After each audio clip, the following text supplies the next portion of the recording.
Девет работници од текстилна компанија во Штип заработија устен отказ, но и тужба да платат оштета од речиси 30.000 евра на собственикот, бидејќи не дошле да работат на државниот празник Голема Богородица минатата година. Нивната приказна ја виде целата македонска јавност. Поддршка добија од Сдруженијето Гласно и од медиумите. Ако оваа пракса не се прекине во самиот зачеток, може да стане и секојдневие за секој еден работник во Република Македонија, со што секој еден работодавец ќе може секој еден работник да го терети со илјадници евра оштет за било какво недоаѓање на работа, па макар и каснење од 1 сат на работа. Работниците беа видени само од новинарите поради страв дека доколку бидат видливи за јавноста, тешко ќе најдат работа во друга конфекција. Под притисок на јавноста случајот беше завршен во корист на работниците. По само неколку месеци минатата година нотирано е уште едно големо прекршување на работничките права во градот на текстилот. 5 текстилни работнички пријавија дека наместо да имаат стаж од 10 или 14 години, работодавецот им плаќал на половина работно време. Дознале откако заминале да работат во друга конфекција. Анализите и поднесените представки покажуваат дека текстилните работници најмногу доверба имаат во невладините организации. На прсти можат да се избројат компаниите кои имаат основни синдикални организации. Невладината организација Гласен текстилец денеска пред камерата на Топ тема на ваша страна ги презентираше овие стуткани ливчиња, добиени од текстилните работнички при исплата на минималната плата.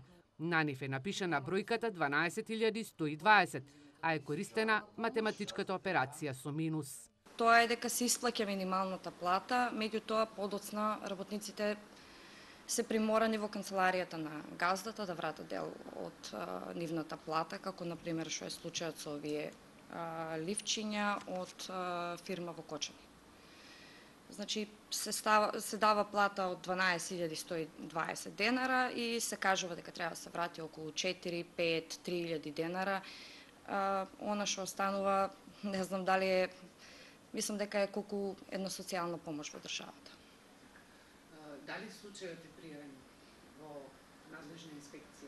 Не е пријавен, бидејќи работничките се плашат. Сепак се работи конкретно за ова, се работи за една мала фирма, каде што работничките се плашат да го пријават тоа. Едно да сака, другите не сакаат и тоа е тоа. И постепено го напуштаат тоа работно место, доаѓаат во странските компании овдека во Штип. Анкетите на двете штипски здруженија Гласен текстилец и Гласно покажуваат дека најголемите прекршувања кои ги бележат се неисплата на прекувремена работа, некористење на годишен одмор, исплата на К15 од само 100 денари, бидејќи компанијата пријавила загуба и враќање на дел од минималната плата на рака на собственикот на конфекцијата. Беа поставувани прашања дали се почитува законот за минимална плата во тој дел. На тоа работниците одговориле дека големиот дел дека не се почитува законот, дека 50 испитаника кажале дека се приморани дел од платата да ја вратат назад на работодавач, не е соодветно платена работата во сабота или за време на празник. Тоа го одговориле дури 146 работници, додека колку изнесувала платата минатиот месец, голем е бројот каде што се уште се исплаќа плата под минималната. Во 2 фабрики од 25 само има синдикат, во останатите 23 нема. Во 3 фабрики од 25 немаат земано К15. Оно што друго е битно е дека имаме почнување на правото на празник, каде што 60% или 15 фабрики празнуваат за време на државните празници, додека останатите 10 фабрики работат.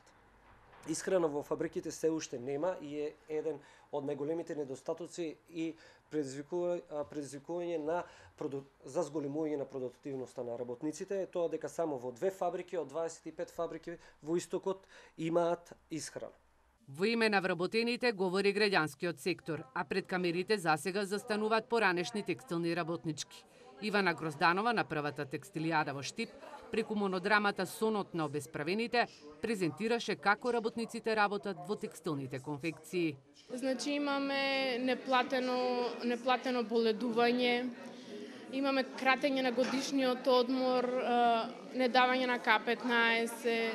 Навредите се нешто секојдневно во оваа индустрија. Анализите на универзитетскиот професор Антон Мејхошев, кој порано беше и прв штипски синдикалец, говорат дека во изминатите 25 години над 60 пати е менувано трудовото законодавство, од кои што над 40 пати се кратени работничките права.